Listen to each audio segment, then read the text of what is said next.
to you? Jesus speaks into the embarrassed silence of a room full of clean feet. They'd all been mucky and grimy a few minutes ago.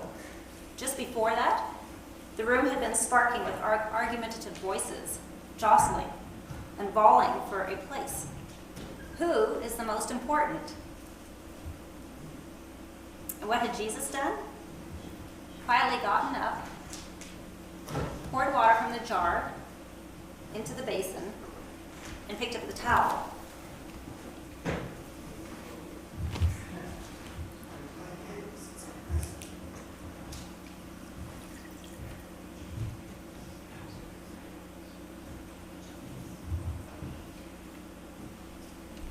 I had a wart on my foot for a while. It wasn't a big deal, really, until I went for a pedicure. Then it was really embarrassing. The pedicurist poked at it, asked what it was, suggested it be taken care of, removed before the next visit. So, I spent several weeks working on it, applying little foot wart medicated pads to the offensive part. One day was gone and I felt free to join the ranks of feet deserving of the touch of a pedicurist. I even plucked several hairs sprouting cheekily from the top of my big toe. I wonder, when Jesus went to wash his disciples' feet, how many of them thought about the warts? Those places they didn't want him to see. Or had they known that Jesus would be touching their feet that day, would they have taken a little extra time in the morning to trim their toenails, clean up a little bit?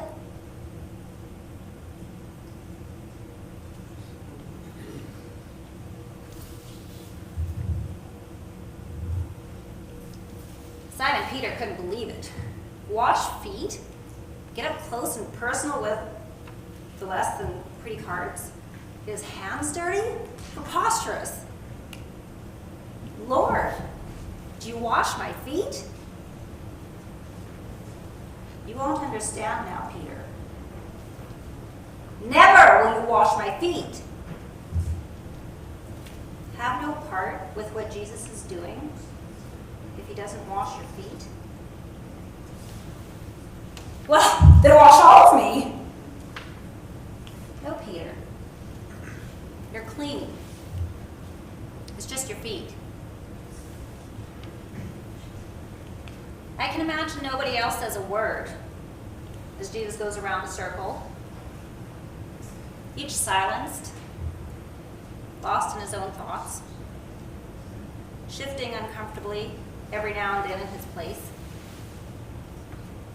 Awkward. He touched my feet. Didn't draw back when I flinched, shrinking into myself. He didn't seem to skip. He didn't rush.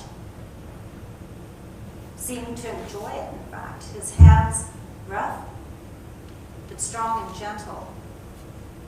And as the grime was washed away, more than water and towel enveloped my feet. Strange how he touched just my feet, but somehow even my soul felt exposed and then cleaned. Window thrown open. A big exhale. Weight slipping off. I felt bathed in tenderness, compassion, love. The shame of the master seeing the dirtiest parts of me, melting away in the warmth of his touch.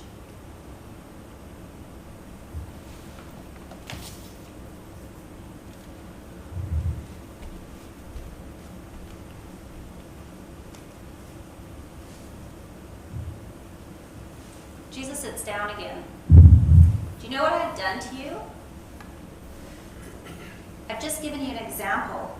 I've stripped away your excuses, your reasons for your pride, your need for prestige, the drive to prove yourself. I've just removed the better than thou pedestal.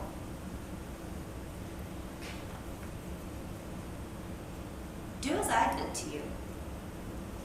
Serve each other. Don't be afraid to get your hands dirty. Don't be hesitant to wash the dirt from your brother's feet. See those feet through eyes of grace. Not lifting your nose in disdain.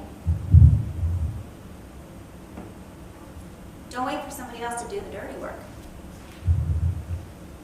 That's the Pharisees, carrying out their rules to a T, concerned lest they stain their lives with the unclean, the sinners, the diseased.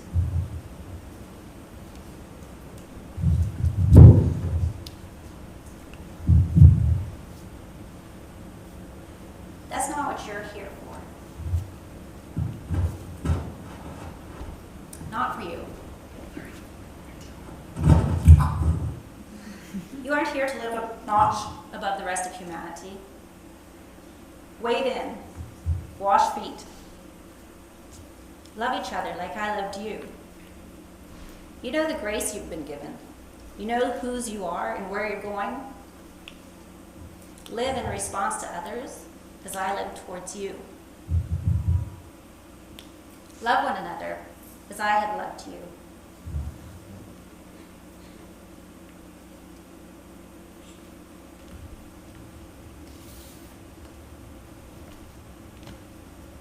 This is pedology, theology. There are feet aching to be soaked in love. Warts that need the oil of compassion. Grime that requires the application of grace. Follow the master's pattern. Learn the art of the pedicure. Gentle hands, a basin of water, a towel. God with skin on. 1 John 4:12. No one has ever seen God, but if we love one another, God lives in us, and his love is made complete in us.